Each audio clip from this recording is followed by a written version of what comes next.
오늘 우리는 예수님이 말씀하신 하나님 나라 비유들 가운데 총 4절에 불과한 짧은 비유 한 편을 읽었습니다.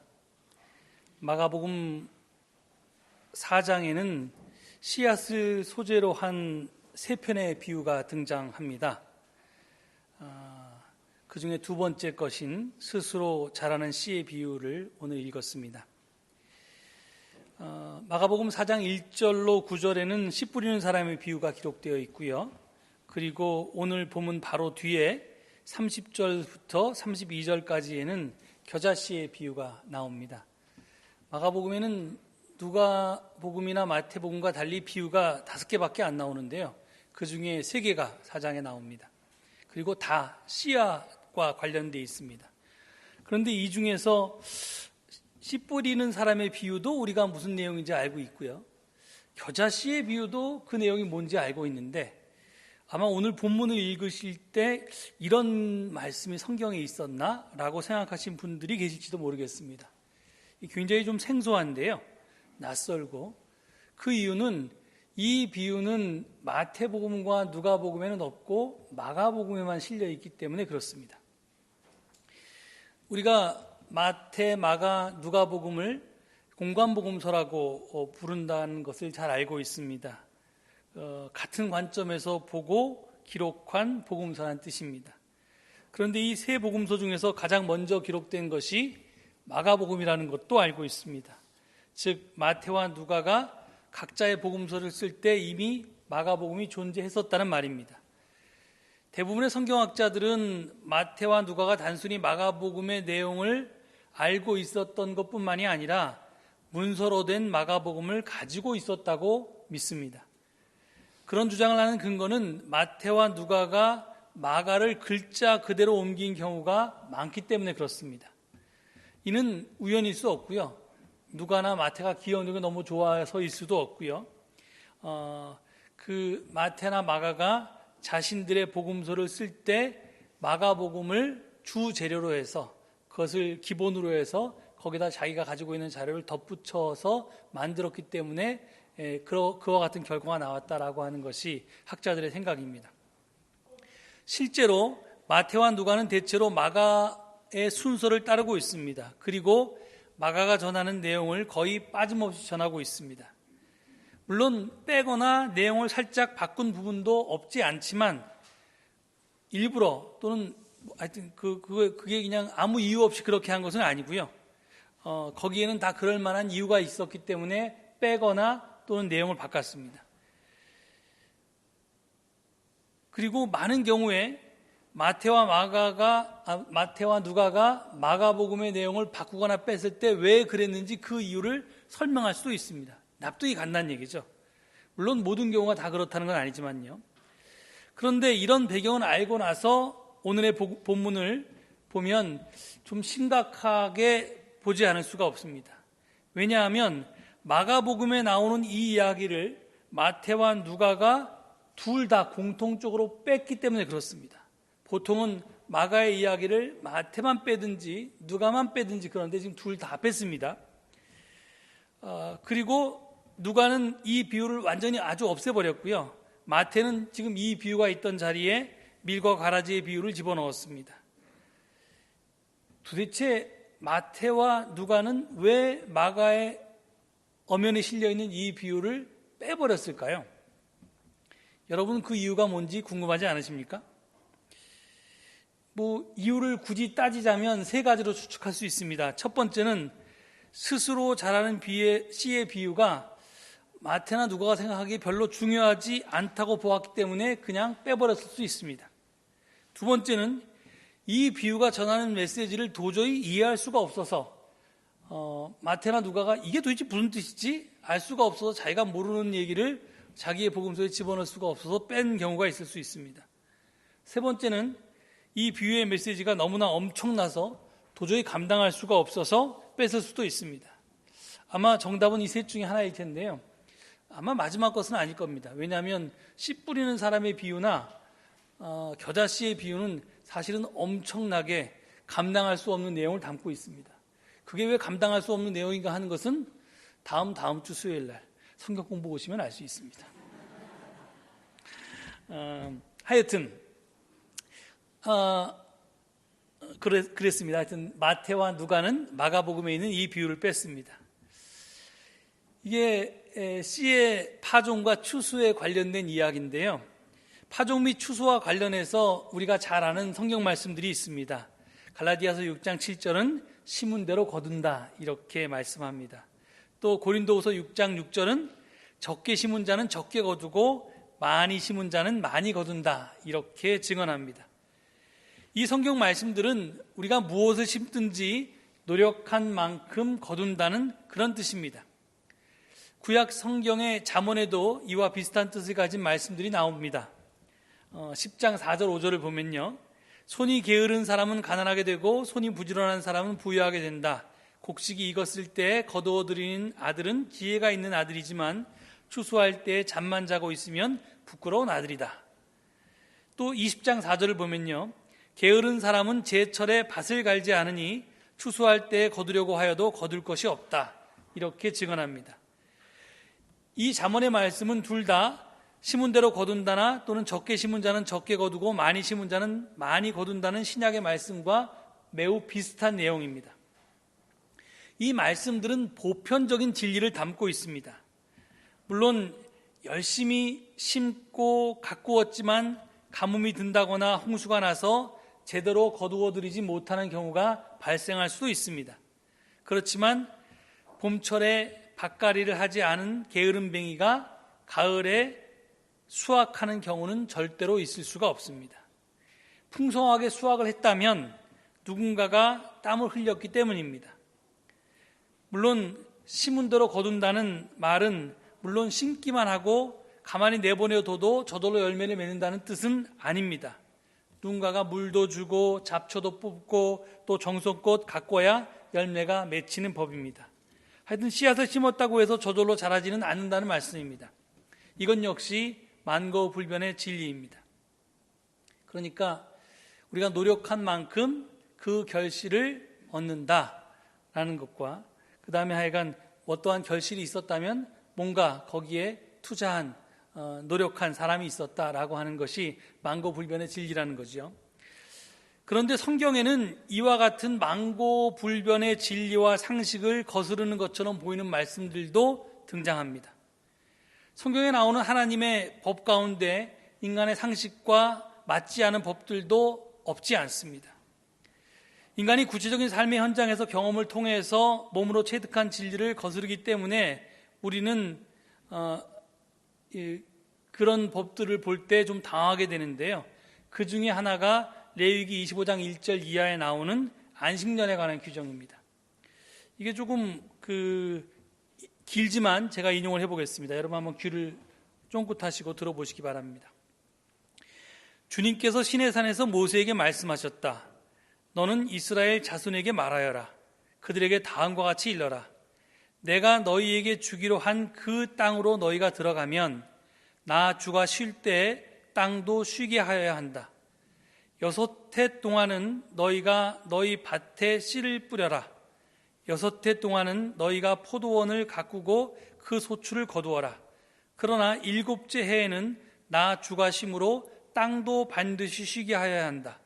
그 해에는 밭에 씨를 뿌려도 안 되고 포도원을 가꾸어서도 안 된다. 거둘 때에 떨어져 저절로 자란 것들은 거두지 말아야 하며 너희가 거두지 않는 포도나무에서 저절로 열린 포도도 따서는 안 된다. 이것이 땅의 안식년이다. 땅을 이렇게 쉬게 해야만 땅도 너희에게 먹거리를 내어줄 것이다. 너뿐만 아니라 남종과 여종과 품꾼과 너와 함께 사는 나그네에게도 먹거리를 줄 것이다. 이게 안식년 규정입니다.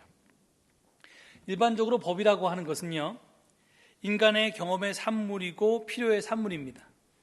살다 보니 이런저런 법이 필요해서 법을 제정하게 되는 것이 보통의 경우입니다. 이게 이런 경우, 이걸 우리가 예를 들어서 사람들이 막 길을 건너다니니까 신호등을 만들어서 빨간불에는 서고 파란불에는 가게 해야겠다. 이렇게 하는 것이 바로 사람의 필요에 따라서 법이라고 하는 것이 제정된다는 거죠. 그런데 우리가 하나님이 주신 법으로 믿고 있는 구약 성서의 율법도 인간의 경험을 결코 무시하지 않습니다. 그러니까 구약에 있는 율법들도 이게 터무니없이 그냥 만들어진 게 아니라 하나님이 하늘에서 뚝 떨어뜨려 내주신 게 아니라 인간이 하나님의 뜻대로 살아가기에 꼭 필요하다고 생각해서 주어진 말씀이라는 겁니다. 그래서 하나님의 법들도 인간의 이성이나 경험에 비추어 볼 때 대부분 수긍할 수 있는 그런 내용들로 구성되어 있습니다. 그런데 가끔 안식일법 같은 것이 있습니다. 이 법을 진지하게 읽어보면 사실은 좀 말이 되지 않습니다. 6년 동안 농사를 짓고 7년째 되는 해에는 아무것도 심지도 말고 가꾸지도 말라는 법이 바로 안식년법입니다. 그러나 한번 여러분 생각해 보십시오. 이게 땅이 넓고 비옥한 나라에서는 이렇게 할 수도 있을 것입니다. 정말 미국처럼 땅이 엄청나게 넓어서 올해는 여기서 농사를 짓고 내년엔 여기서 농사를 짓고 이것이 가능한 나라에서는 이 안식일법이 별로 그렇게 문제가 될 법이 아닙니다. 그런데 이스라엘에 위치한 팔레스타인은 그렇지 않습니다. 성경은 이스라엘이 장착한 가나안 땅을 젖과 꿀이 흐르는 땅이라고 말하지만 그것은 지극히 주관적인 고백이고요. 신앙의 고백이고 사실 이스라엘은 이 지중해 변에 있는 해변가에 옥토가 조금 있고요. 이제 점점 높아집니다. 그래서 이제 이 고산지대로 가서 거긴 도저히 농사지거나 사람을 살 수가 없고요. 그 다음에는 이제 요단강이 펼쳐지고 그 옆으로 보면 이제 사막과 광야가 펼쳐지기 때문에 거기는 이제 사람이 살기에도 힘든 땅입니다. 그러니까 이스라엘에서 젖과 꿀이 흐른다고 표현할 수 있는 부분들은 해안가의 옥토 아주 조금밖에 없습니다. 그런데 이 좁은 경작지를 가지고 많은 사람들이 농사지어서 먹고 살아야 되는데 6년 동안 농사짓고 7년째는 놀리라니 이게 도대체 말이나 되는 얘기입니까? 가뜩이나 좁은 경작지에 기후도 농사짓기에 불리하기 짝이 없는데 7년마다 땅을 놀려서 어떻게 이스라엘 사람들이 먹고 살 수 있었겠습니까? 근데 그럼에도 불구하고 하나님께서 당신 백성에게 안식년법을 주신 이유와 목적이 있겠지요. 왜 주셨을까요? 무엇 때문에 하나님은 당신 백성에게 이런 법을 주셨을까요? 당신 백성을 굶어 죽일 작정은 아니었을 텐데 그것이 아니라면 왜 이런 법을 주셨을까요?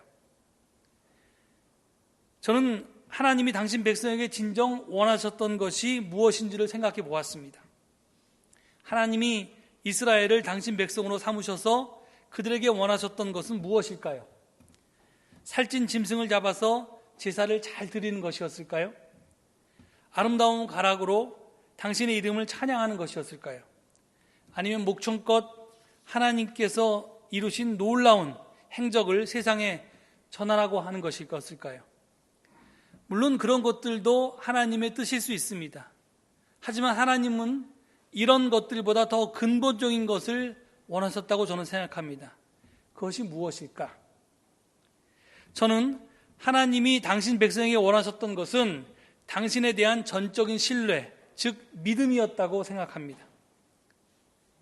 이 성경에 나오는 믿음이라고 하는 것, 신앙이라고 하는 것이 여러 가지로 해석될 수 있는데요. 여러 가지 의미를 가지고 있는데 그 중에 하나가 영어로 얘기하면 트러스트라고 하는 신뢰라고 하는 의미를 갖고 있습니다. 이 신뢰라고 하는 것은 어떻게 생각하시면 되냐면요.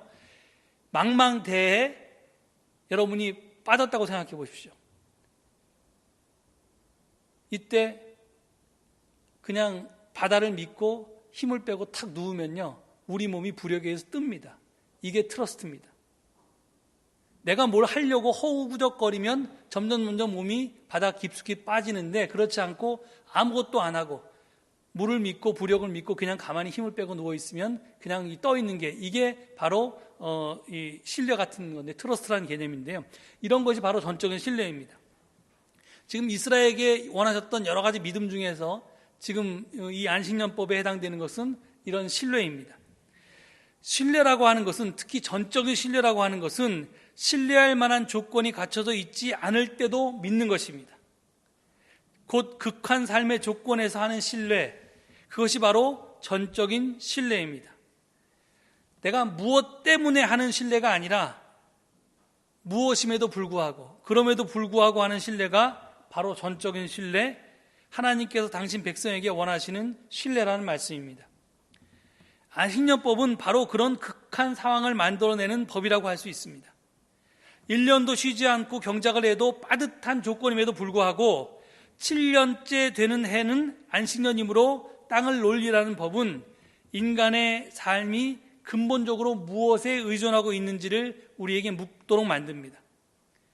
씨를 뿌리고 잡초를 솎아내고 물을 주는 사람의 손에, 우리 손에 내 인생이 달려있는지, 아니면 씨앗을 품고 온갖 양분을 공급해주는 땅에 달려있는지, 그것도 아니면 아무 일도 하지 않는 것처럼 보이는 하나님께 달려있는지를 묻고 있습니다. 앞서 읽은 안식년법에는 저절로라는 말이 2번이나 나옵니다. 저절로 자란 것들, 저절로 열린 포도. 이 말은 오늘 우리의 본문에서도 중요한 의미를 갖고 있습니다. 오죽하면 비유의 제목이 스스로, 즉 저절로 자라는 씨앗의 비유이겠습니까? 저는 처음에 이 비유의 초점이 땅에 있는 줄 알았습니다. 씨앗은 사람이 자라게 하는 것이 아니라 땅이 자라게 한다는 사실을 강조하는 비유로 생각했습니다. 그래서 땅이 바로 하나님을 가리키는 줄 알았습니다. 그런데 잘 읽어보니 그것이 아니었습니다. 게다가 레위기 25장의 안식년법과 함께 읽어보니 비유의 초점은 저절로라고 하는 말에 있음을 알았습니다. 이 저절로라는 말은 씨앗은 저절로 자랍니다. 구약 성경의 히라보 번역본인 70인역 성경은 안식년법의 이 저절로라는 단어를 마가복음 4장에서와 똑같이 아우토마테라고 하는 단어로 번역했습니다. 저절로라는 말이 아우토마테라는 말인데요, 이 단어뿐 아니라 이 비유 전체의 분위기는 레위기 25장의 안식년법을 참고로 해야만 제대로 이해할 수 있습니다. 예수님은 단순히 저절로 자라는 씨앗에 대해서 말씀한 것이 아닙니다. 은총과 하나님에 대한 전적인 신뢰를 말하는 안식년법의 분위기 속에서 하나님 나라가 어떤 것인지를 우리에게 가르치고자 이 말씀을 하셨습니다. 그 나라는 하나님께 대한 전적인 신뢰를 시험하는 나라입니다. 주머니가 불룩하도록 많은 것을 가지고 있으면서 그것 때문에 하나님을 신뢰하는 것이 아니라 내일에 대한 보장이 전혀 없는 가운데서도 7년째 되는 해는 땅을 놀려야 하는 극한의 상황 속에서도 걱정하지 않고 하나님의 은총을 신뢰하는 사람들의 나라입니다. 이 나라는 공중에 나는 새도 하나님께서 먹여주시니 염려하지 말라고 하신 하나님을 전적으로 무조건적으로 신뢰하는 사람들의 나라입니다. 걱정할 것이 없기 때문에 걱정을 안 하는 것이 아니라 걱정할 수밖에 없는 상황 속에서도 궁극적으로 하나님의 은총을 신뢰하는 사람들의 나라가 바로 하나님의 나라라는 것입니다. 지난 주 중에 우리는 6.12 북미 정상회담과 6.13 지방선거가 있었습니다. 여러분, 이 둘의 공통점은 뭐라고 생각하십니까? 저는 이제 세상이 바뀌었다는 거라고 생각합니다. 아니, 바뀌었다라고 하는 표현보다는 뒤집어졌다는 표현이 더 어울릴지도 모르겠습니다. 누가 세상을 뒤집어서 새 세상을 만들었습니까? 오늘 비유의 말씀으로 보면 농부도 한몫했을 거고요, 땅도 한몫했을 거고, 그리고 이 모든 것을 지으신 하나님도 한몫했을 것입니다. 그러니까 이 셋의 합작품이라고 할 수 있을 것입니다. 특히 우리는 신앙인으로서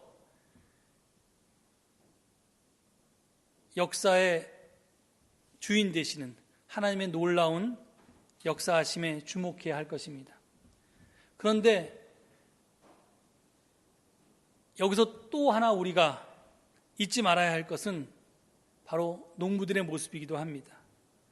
앞이 캄캄한 절망적인 상황 속에서도 언젠가는 반드시 추수할 때가 올 것을 굳게 믿으면서 눈물로 씨를 뿌린 농부들의 믿음과 헌신을 볼 수 있어야 합니다.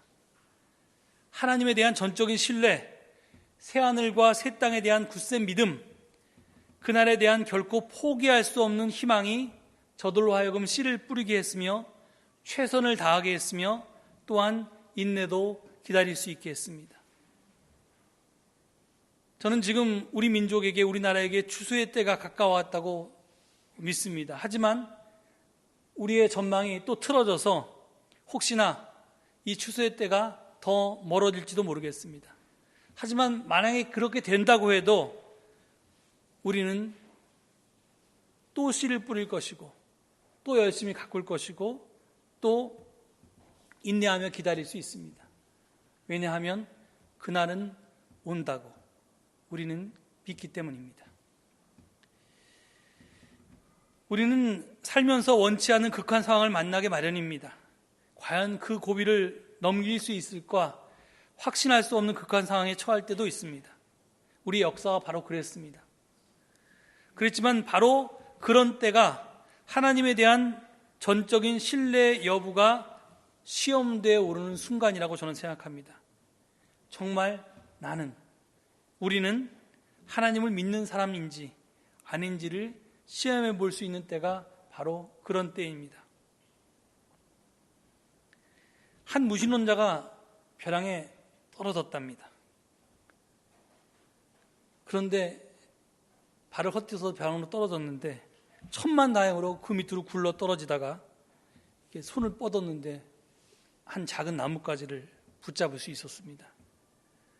위를 쳐다보니까 하늘밖에 안 보이고요.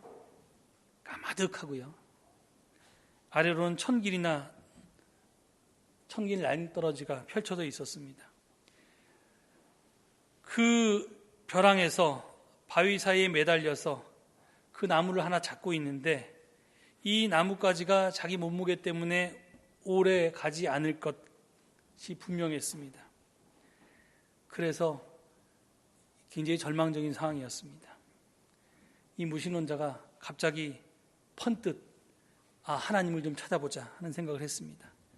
하나님 하고 온몸을 다해서 온 힘을 다해서 소리를 쳤습니다. 아무 소리도 없었습니다. 하나님 하고 그가 다시 외쳤습니다. 당신이 존재한다면 나를 구해 주십시오. 그러면 당신을 믿고 다른 사람에게도 가르칠 것을 약속합니다. 그럼에도 불구하고 아무 소리도 들리지 않았습니다. 한참을 지났는데 우렁찬 목소리가 골짜기를 가로지르며 쩌렁쩌렁 울려댔습니다. 그거 모두들 공경에 처했을 때 하는 소리야. 하나님이 대답하신 것입니다. 그가 이제 더욱더 필사적으로 소리를 칩니다. 아니요, 하나님, 그게 아닙니다. 저는 다른 사람과 같지 않습니다. 보세요. 저는 직접 당신의 목소리를 듣고 난 다음에 벌써 믿기 시작한 게 보이지 않으십니까? 이제 하실 일은 저를 구해 주시기만 하면 됩니다. 그러면 이제 내가 당신의 이름을 세상 끝까지 전하면서 평생을 살아가겠습니다. 좋다. 그 목소리가 말했습니다. 너를 구해주마. 네가 잡고 있는 그 가지를 놓아라. 그가 갑자기 망치로 머리를 얻어맞은 것처럼 헷갈렸습니다. 뭐라고요? 가지를 놓으라고요? 하나님, 저는 지금 위기에 처해 있지 미친 게 아닙니다. 제가 미칠 줄 아세요? 그랬답니다. 우리가 삶의 벼랑 끝에 서서도 하나님을 전적으로 신뢰하지 못하고 가지를 꼭 움켜쥐고 놓지 못하고 있는 이 사람의 모습이 바로 나의 모습이 아닌지 한번 되돌아볼 일입니다.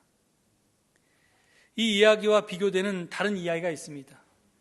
세계적인 부흥사인 로버트 슐러 목사님이 했던 간증에서 제가 이 이야기를 봤는데요.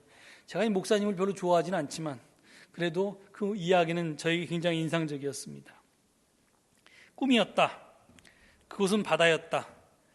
나는 혼자 바닷가에 앉아 있었으며 삶에 대해 절망했으며 혼자만처럼 이제 더 이상 못하겠다는 말을 외쳤다. 그리고 나는 가지고 있던 서름과 힘듦을 한꺼번에 내어놓았다. 울부짖는 목소리와 함께 하나님, 이제는 못하겠어요. 제 힘으로는 안 되네요. 풀속 주저앉은 나에게 큰 파도가 밀려왔다. 내 키를 넘기는 그 파도를 맞았다. 그런데 참 평안했다. 나를 감싸는 그 파도는 내가 포기하고 주저앉았을 때 나를 그분의 은혜로 덮으셨다. 하나님은 나에게 먼저 나 자신을 포기하라고 하신다. 그리고 그분이 되기를 원하신다. 나를 광야에 머물게 하시며 그 광야는 나에게 하나님을 만나는 은혜의 시간이 되게 하시며 하나님이 주시는 먹이로 살찌우시고 내 아비 되심을 알게 하신다. 광야는 생명이 없는 곳이 아니며 생명을 다시금 일깨워 주시는 곳임을 알게 해주신다. 그리고 하나님이 원하시는 축복의 땅으로 이끄신다. 절벽 가까이로 나를 부르셔서 다가갔다. 절벽 끝에 더 가까이 오라고 하셔서 더 가까이 다가갔다. 그랬더니 절벽에 겨우 발을 붙이고 서 있는 나를 절벽 아래로 밀어버리시는 것이었다. 물론 나는 그 절벽 아래로 떨어졌다. 그런데 그때까지 나는 몰랐다. 내가 날 수 있다는 사실을. 지금 이 두 이야기는 절벽에 걸려있는 두 사람의 이야기를 우리에게 이야기해 줬습니다. 한 사람은 그 절벽에서 나뭇가지 하나를 붙잡고 죽지 않으려고 바둥바둥 됩니다. 또 한 사람은 절벽에서 하나님께 밀침을 당해서 그 아래로 떨어져 내렸습니다. 하지만 놀랍게도 그는 날 수가 있었답니다. 어떤 포로 수용소 벽에 이런 글이 새겨져 있었습니다. 햇살이 비치지 않더라도 나는 태양이 있음을 믿는다. 보이지 않더라도 사랑이 있음을 믿는다. 침묵하시더라도 하나님께서 나와 함께 계심을 믿는다. 사랑하는 교우 여러분, 이 사실을 꼭 기억하시기 바랍니다. 하나님 나라는 걱정할 것이 없어 걱정 안 하는 것이 아니라 걱정할 수밖에 없는 상황 속에서도 궁극적으로 하나님의 은총을 신뢰하는 사람들의 나라입니다. 그 신뢰를 바탕으로 성남 파도처럼 우리를 덮치는 고난 너머에 있는 산 소망을 움켜잡고 오늘 고난 속에서도 희망으로 살아가는 사람들의 나라입니다. 그런 사람들이 세상을 바꾸고 역사를 바꿉니다. 여러분 모두가 그 나라를 함께 경험할 수 있기를 간절히 축원드립니다. 기도하시겠습니다. 하나님, 우리는 지난 일주일 동안 변화된, 뒤집어진 세상을 경험했습니다. 우리의 상식과 생각을 뛰어넘는 그런 일이 일어나고 있습니다. 작년 이맘때만 생각해도 오늘 우리가 누리고 있는 이 현실은 정말 너무나 생각지도 못했던 일입니다. 그 속에서 우리가 오늘의 말씀을 받았습니다. 하나님, 절망 속에서도 희망을 놓지 않고 살아왔던 사람들에 의해서 새 역사는 하나님의 은혜로 시작된다는 것을 말입니다. 저희가 개인적으로나 또는 교회적으로나 민족적으로나 세계적으로나 어떤 절망이 닥쳐도 이제 그 절망 속에서 무릎 꿇지 않고 살 수 있습니다. 하나님이 함께 하시기 때문입니다. 희망을 믿기 때문입니다. 추수의 때가 있음을 알기 때문입니다. 그 믿음을 가지고 오늘의 고난을, 시련을 이겨낼 수 있는 우리 모두가 되게 하옵소서. 그 나라를 미리 오늘 맛보며 살아가면서 저희들이 서로를 위로하고 격려하는 그런 하나님의 백성으로 살아갈 수 있도록 도와주시옵소서. 감사드리며 예수 그리스도 이름 받들어 기도 올립니다. 아멘.